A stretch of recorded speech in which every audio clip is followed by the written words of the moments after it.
Thank you, Cara. And we've been following local restaurants making adjustments to adapt to the pandemic too. But like other businesses, restaurants, along with their employees, are struggling to make ends meet. ABC 27's Jada Williams joins us live in Midtown, where popular bars had to close their doors. Jada, what is the Florida Restaurant and Lodging Association saying could be the next challenge for business owners? Well, Channing, they feel like if voters approve Amendment 2, which is going to raise the minimum wage to $15, well, then that could mean the same thing, doors locked for good for other businesses.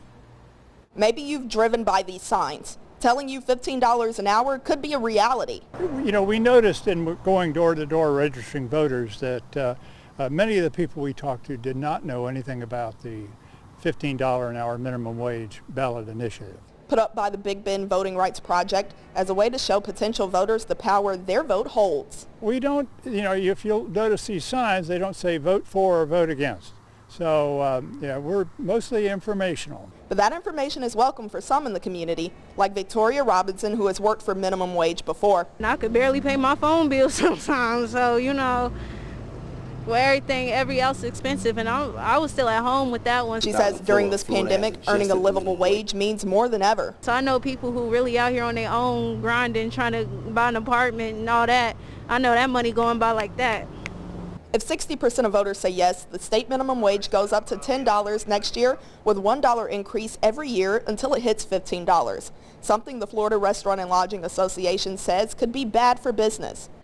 Our hospitality and tourism industry, which is the economic engine of our state, is on life support. And if an issue like this passes, which is a 77% increase in our payroll, it's a job killer. FRLA says about 2,000 restaurants have said goodbye for good during the pandemic. Add in a wage increase and there's a possibility of a third of the businesses shutting down. Now on the website, FRLA providing a calculator to show businesses what their specific cost increase could be. I had one the other day that put the numbers in, and it was over $600,000 for him. And it's a small restaurateur. He's not huge. And he said, Carol, that's more than my profit. Even still, the voters Bob Ratcliffe is registering want to see wages increase. They understand the value of being able to make a living from a minimum wage. Today, barely $8.50 an hour doesn't get it.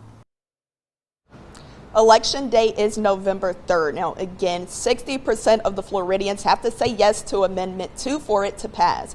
Reporting live, Jada Williams, ABC 27.